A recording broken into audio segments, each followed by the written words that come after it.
बिस्मिल्लाहिर्रहमानिर्रहीम। अस्सलाम वालेकुम। मैं हूँ आपकी बायो टीचर और आप देख रहे हैं मेरे साथ मेरा यूट्यूब चैनल लर्न बायो बायोट्रिक्स। बच्चों, हम पढ़ रहे हैं बायो एनर्जेटिक यूनिट से रिस्पिरेशन के बारे में और हम सीख चुके हैं कि ग्लाइकोलिसिस क्या है, क्रिब्स साइकिल क्या है। आज का जो हमारा मेन टॉपिक है वो है इलेक्ट्रॉन ट्रांसपोर्ट चेन।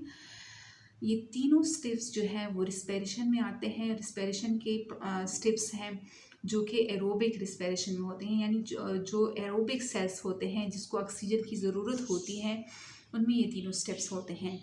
जबकि अगर हम बात करें प्रोकैरियोटिक सेल की, तो प्रोकैरियोटिक सेल में जस्ट ग्लाइकोलिसिस का प्रोसेस होता है। उसमें कोई क्रिब्स साइकिल नहीं हो चलता, कोई इलेक्ट्रॉन ट्रांसपोर्ट चेन नहीं चलती।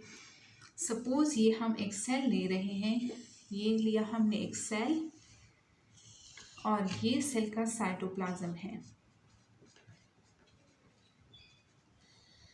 और हम एनर्जी किस चीज़ से लेंगे? कोई सा भी सबस्ट्रेट, चाहे हम फैट्स यूज़ करें, चाहे हम प्रोटीन यूज़ करें या चाहे हम ग्लूकोज यूज़ करें, उनको हम ब्रेक डाउन करके उनसे हम एनर्जी लेंगे और उनको धुआं धुआं करके हम उड़ाएंगे।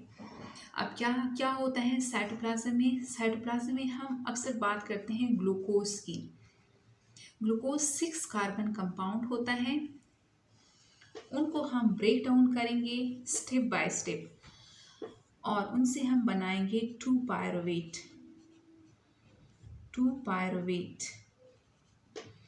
2-पायरोवेट के मॉलिक्यूल्स हमारे पास आएंगे और इसके अलावा 2 ATPs और 2 NADH2 के मॉलिक्यूल्स भी आएंगे, जो कि एनर्जी रिच कंपाउंड है NADH2।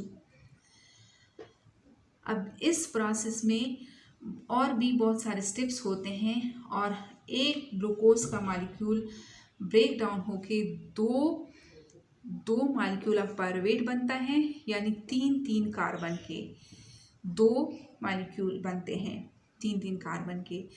अब ये यहाँ से जाएंगे कहाँ पे? ये एक ऑर्गेनेली है जिसको हम माइटोकॉन्ड्रिया का नाम देते हैं। This we called mitochondria. Mitochondria 2 यानी डबल मेम्ब्रेन बॉन्ड ऑर्गेनेली है।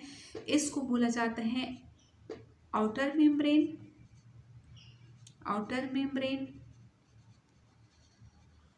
ये जो फोल्डेड मेम्ब्रेन है इसको बोला जाता है,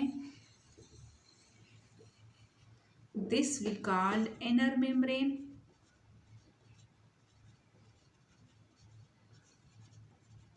और ये जो स्पेस है आउटर मेम्ब्रेन और इनर मेम्ब्रेन के दरमियान में, ये जो स्पेस है इनको बोला जाता है इंटर मेम्ब्रेन स्पेस।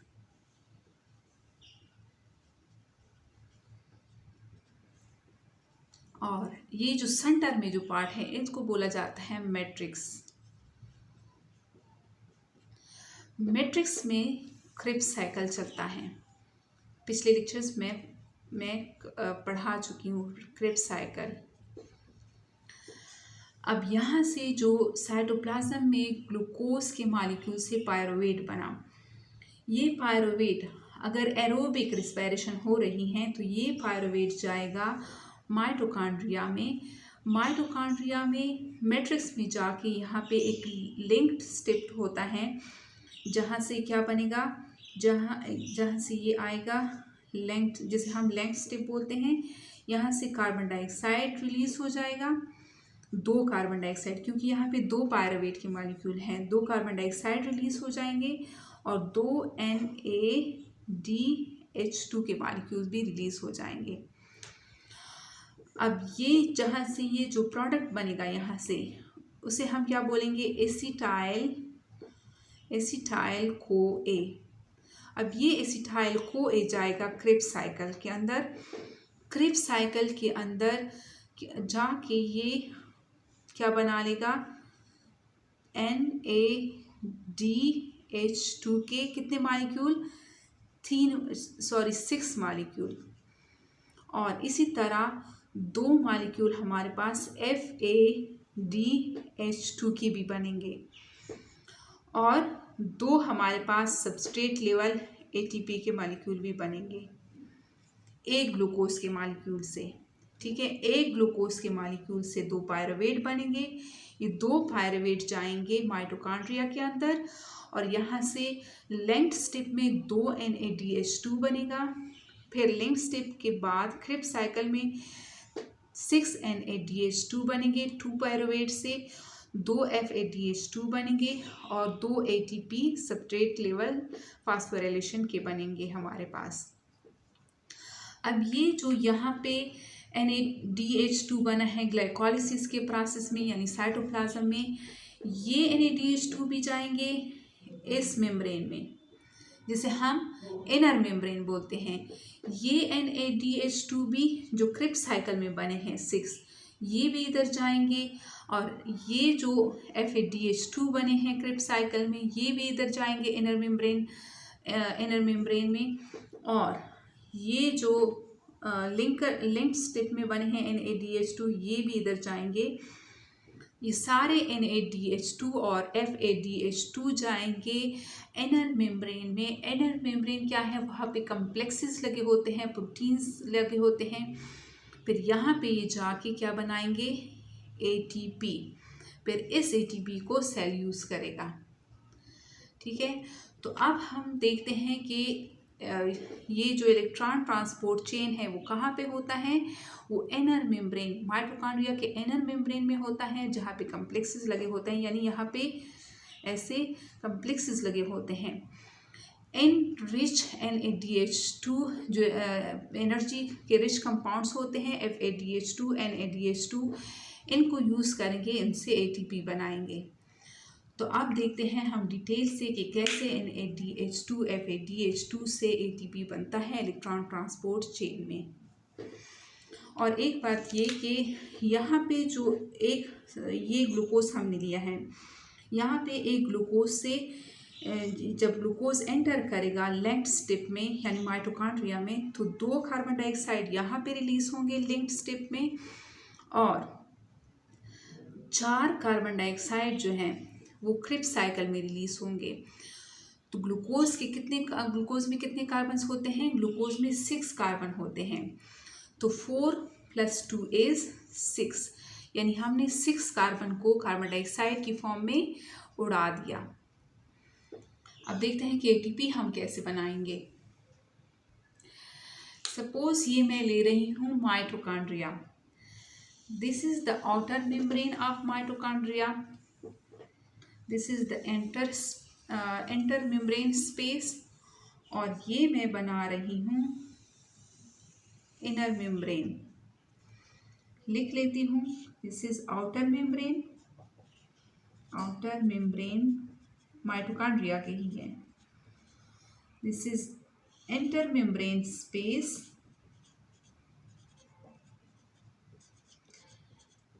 और ये है इनर मेम्ब्रेन।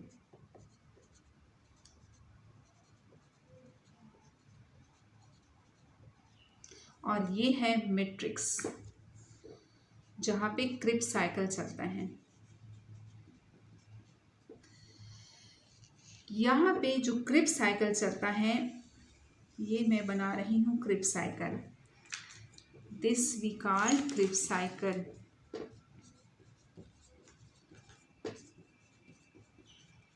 तो क्रिप्स साइकिल ग्लाइकोलाइसिस और लिंक्ड स्टेप से जो हमारे पास NADH2 आया और FADH2 आया, वो जाएगा कहाँ पे, ये जो इनर मेम्ब्रेन है, ये इनमें क्या लगे होते हैं, इससे कम्प्लेक्सेस लगे होते हैं, 4 कम्प्लेक्सेस होते हैं। दिस वी कॉल कम्प्लेक्स 1, और ये है, इसको मैं दरमियान में कम्प्लेक्स 3 बना लेती हूँ ताकि हमारे लिए इलेक्ट्रॉन खेलना आसान हो, क्योंकि कुछ बुक्स में इस तरह इलेक्ट्रॉन 1 बनाया होता है, फिर उसके बाद 3, फिर उसके बाद 2, और कुछ बुक में 1 2 3 इस तरह बनाया होता है, लेकिन मैं अपनी आसानी के लिए इस तरह बना रही हूँ। दिस वी कॉल कम्प्लेक्स 3, और साथ में ये जो है कम्प्लेक्स 2 थोड़ा सा अंदर की साइड पे होता है। दिस वी कॉल्ड कम्प्लेक्स 2, और ये है कम्प्लेक्स 4। 4 कॉम्प्लेक्सेस लगे होते हैं। ठीक है, अब कॉम्प्लेक्स 1 में क्या होता है, ये NADH2 जो क्रिब्स साइकिल, ग्लाइकोलाइसिस और लिंक्ड स्टेप में बने, वो यहाँ पे आके क्या हो जाएंगे, NADH2 से बन जाएगा NAD2 हाइड्रोजन यानी 2 प्रोटॉन्स और 2 इलेक्ट्रॉन्स बन जाएंगे। कॉम्प्लेक्स 1 में एक केमिकल होता है जिसे हम FMN यानी फ्लेविन मोनोन्यूक्लियोटाइड बोलते हैं। तो ये इलेक्ट्रॉन यहाँ से जाएगा, ये 2 इलेक्ट्रॉन जो है, ये 2 इलेक्ट्रॉन मैट्रिक्स से जाएंगे कहाँ पे, जो इनर मेम्ब्रेन है वहाँ पे कॉम्प्लेक्सेस लगी हुई है। कॉम्प्लेक्स 1 में केमिकल FMN के पास जाएगा, ये दोनों इलेक्ट्रॉन ये एक्सेप्ट कर लेगा, फिर ये 2 इलेक्ट्रॉन किसको देगा, FES को दे देगा 2 इलेक्ट्रॉन। फिर ये FES किसको इलेक्ट्रॉन देगा, ये FES यहाँ पे UV क्विनोन जिसे हम बोलते हैं उनको दे देगा 2 इलेक्ट्रॉन। जब ये 2 इलेक्ट्रॉन इसको दे देगा तो यहाँ से ये क्या हो जाएगा, यहाँ से हाइड्रोजन, ये जो हाइड्रोजन जो है इसको भी पकड़ लेगा और UQH2 बना लेगा। ठीक है, और 2 इलेक्ट्रॉन जो है, जो इसके पास 2 इलेक्ट्रॉन है, यानी प्रोटॉन को भी इसने पकड़ लिया और 2 इलेक्ट्रॉन को भी, प्रोटॉन को इसने मैट्रिक्स से पकड़ लिया, ये जो हाइड्रोजन है 2 हाइड्रोजन को ये पकड़ लेगा, और ये जो इलेक्ट्रॉन है ये FMN यानी कॉम्प्लेक्स 1 से UV क्विनोन के पास आए, तो ये 2 इलेक्ट्रॉन फिर कॉम्प्लेक्स 3 को देगा, कॉम्प्लेक्स 3 को हम यहाँ पे छोड़ देते हैं। अब हम बात करते हैं कॉम्प्लेक्स 2 की। कॉम्प्लेक्स 2 जो है वो क्या होता है, वो एंजाइमेटिक होता है, उस एंजाइम टाइप का होता है, और ये वाहिद एंजाइम है जो क्रिब्स साइकिल में तो होता है, लेकिन जो सक्सिनेट डिहाइड्रोजन यानी जो जब हम सक्सिनिक एसिड से फ्यूमरेट बनाते हैं तो यहाँ पे सक्सिनिक डिहाइड्रोजनेज एक एंजाइम है, और ये वाहिद एंजाइम है जो कि क्रिब्स साइकिल में यानी मैट्रिक्स में नहीं पाया जाता बल्कि इनर मेम्ब्रेन पे लगा होता है, इनर मेम्ब्रेन के जो अंदर वाली साइड है उस पर लगा होता है, और इसको हम कॉम्प्लेक्स 2 का नाम भी देते हैं। तो यहाँ पे जो क्रिब्स साइकिल में FADH2 बनता है वो जाएगा यहाँ से FADH2, इससे बनेगा क्या, FAD2 हाइड्रोजन यानी 2 प्रोटॉन और साथ में 2 इलेक्ट्रॉन। ये दोनों इलेक्ट्रॉन यानी जो 2 इलेक्ट्रॉन FADH2 से बनेंगे ये कहाँ जाएंगे, कॉम्प्लेक्स नंबर 2 में।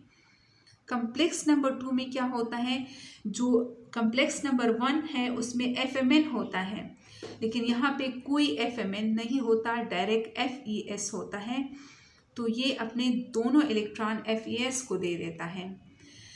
FES क्या करता है, FES जाके अपने इलेक्ट्रॉन UV क्विनोन को देता है जो कि एक इलेक्ट्रॉन एक्सेप्टर होता है। ये दोनों इलेक्ट्रॉन इसके UV क्विनोन के पास आ जाते हैं। UV क्विनोन के पास जैसे ही 2 इलेक्ट्रॉन आते हैं वो मैट्रिक्स से क्या कर लेता है, 2 हाइड्रोजन भी पकड़ लेता है। जब 2 हाइड्रोजन ये पकड़ता है तो UV क्विनोन से क्या बन जाता है, UV क्विनोन H2 बन जाता है।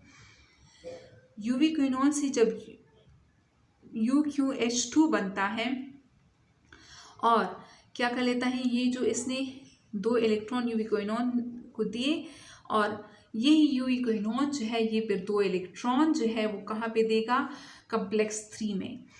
यानी कॉम्प्लेक्स 1 और कॉम्प्लेक्स 2 दोनों से इलेक्ट्रॉन्स आएंगे कॉम्प्लेक्स 3 में, और यहाँ पे जो हाइड्रोजन इसने पकड़ा है कहाँ से, मैट्रिक्स से जो इसने हाइड्रोजन पकड़ा है वो भी कहाँ पे जाएगा, वो भी कॉम्प्लेक्स 3 के थ्रू बाहर चला जाएगा एंटर मेम्ब्रेन स्पेस में। एंटर मेम्ब्रेन स्पेस में ये दोनों जो हाइड्रोजन, यानी ये 2 हाइड्रोजन है और ये 2 हाइड्रोजन, ये सारे आ जाएंगे कहाँ पे, जो एंटर मेम्ब्रेन स्पेस है यहाँ पे आ जाएंगे। और यहाँ पे भी जो हाइड्रोजन है, यहाँ पर भी हाइड्रोजन जो है वो बाहर चला जाएगा। ठीक है, ये हाइड्रोजन बाहर आ जाएगा। और फिर जो कॉम्प्लेक्स 3 है, कॉम्प्लेक्स 3 में यहाँ पे क्या होगा, साइटोक्रोम बी, यानी ये जो इलेक्ट्रॉन आया कहाँ से, कॉम्प्लेक्स 2 से और कॉम्प्लेक्स 1 से, वो आया यूबिक्विनोन के थ्रू। तो ये किसको मिल जाएगा, साइटोक्रोम बी को। साइटोक्रोम बी को जो FADH से इलेक्ट्रॉन आया वो भी यहाँ पे मिल जाएगा इसको, और जो NADH2 से इलेक्ट्रॉन आया वो भी इसको मिल जाएगा। यहाँ पे दोनों इलेक्ट्रॉन इसके पास नहीं आएंगे, एक एक इलेक्ट्रॉन आएगा, यानी 1 इलेक्ट्रॉन यहाँ से आएगा और 1 इलेक्ट्रॉन जो है वो यहाँ से आएगा। इस यूबिक्विनोन के पास तो 2 इलेक्ट्रॉन आए थे, लेकिन ये एक इलेक्ट्रॉन को अपने लिए क्या करेगा, अपने खुद को रिसाइकल करने के लिए यूज़ करेगा, जस्ट एक इलेक्ट्रॉन कॉम्प्लेक्स 3 को देगा। और इसी तरह यहाँ पर भी यही कुछ होगा, एक इलेक्ट्रॉन ये अपने लिए रख लेगा, यानी यूबिक्विनोन जो है वो फिर से रिसाइकल होगा, UQH2 बनाएगा और उससे फिर UQ बनेगा। इस तरह रिसाइकल बनने के लिए, यानी ये जो रिसाइकल होता है तो इसके पास एक इलेक्ट्रॉन रहेगा और ये जस्ट 1 इलेक्ट्रॉन साइटोक्रोम 3 को देगा। साइटोक्रोम बी जो है वो फिर इलेक्ट्रॉन देगा किसको, FeS को। साइटोक्रोम बी इलेक्ट्रॉन देगा FeS को। इसके पास कितने इलेक्ट्रॉन आ गए हैं, 2 इलेक्ट्रॉन, एक यहाँ से और एक यहाँ से, 2 इलेक्ट्रॉन हैं। अब FeS फिर से इलेक्ट्रॉन फेंकेगा किसकी तरफ, साइटोक्रोम सी की तरफ, साइटोक्रोम सी की तरफ। अब यहाँ पे साइटोक्रोम सी की तरफ जो 2 इलेक्ट्रॉन आए तो क्या होगा, यहाँ पे ये दोनों इलेक्ट्रॉन चले जाएंगे किसके पास, एक प्रोटीन होता है छोटा सा जिसे हम क्या बोलते हैं, साइटोक्रोम, जिसे हम क्या बोलते हैं, साइटोक्रोम सी।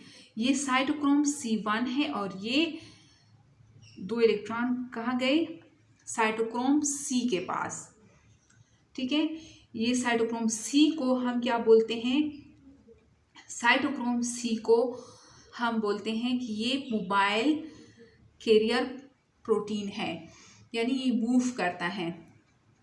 और ये मोबाइल कैरियर प्रोटीन है, यानी ये मूव करता है। और ये कहाँ पे लगा होता है, ये इनर मेम्ब्रेन है, इनर मेम्ब्रेन के आउटर साइड पे लगा होता है। ये जो सारा है ये इनर मेम्ब्रेन है, इनर मेम्ब्रेन के आउटर साइड पे लगा होता है, आउटर साइड पे। ठीक है, तो यहाँ से ये दोनों इलेक्ट्रॉन किसके पास लेके जाएगा, यहाँ से ये इलेक्ट्रॉन लेके आएगा 2 इलेक्ट्रॉन कॉम्प्लेक्स 4 के पास। कॉम्प्लेक्स 4 में क्या होता है, साइटोक्रोम ए को देगा पहले, साइटोक्रोम ए, फिर साइटोक्रोम ए से इलेक्ट्रॉन आएंगे साइटोक्रोम A3 के पास। साइटोक्रोम A3 अपने इलेक्ट्रॉन किसको देगा, यहाँ पे बेटा ऑक्सीजन, ये ऑक्सीजन बेटा है, यहाँ पे ये अपने 2 इलेक्ट्रॉन देगा ऑक्सीजन को। ऑक्सीजन जैसे ही 2 इलेक्ट्रॉन खींच करेगा तो इसके मैट्रिक्स में मौजूद यहाँ से 2 हाइड्रोजन भी साथ में मिला लेगा और क्या बना लेगा, यहाँ पे H2O बना लेगा, वाटर। ठीक है, यहाँ पे वाटर बनेगा। तो जिसे हम बोलते हैं कि इसे एरोबिक रेस्पिरेशन बोलते हैं, जिसमें हम जिसे हमें ऑक्सीजन की ज़रूरत पड़ती है, जिस रेस्पिरेशन में हमें ऑक्सीजन की ज़रूरत पड़ती है उसको हम एरोबिक रेस्पिरेशन बोलते हैं। तो ये वो ऑक्सीजन है जिसे हम जिसकी हमें ज़रूरत थी, तो इसको हमने इलेक्ट्रॉन दे दिया। इलेक्ट्रॉन किसने एक्सेप्ट किया? ऑक्सीजन ने। और क्या बनाया? वाटर। लेकिन ये सब कुछ जो हम कर रहे हैं ये हम वाटर बनाने के लिए नहीं कर रहे हैं, इसके पीछे एक और रीज़न है।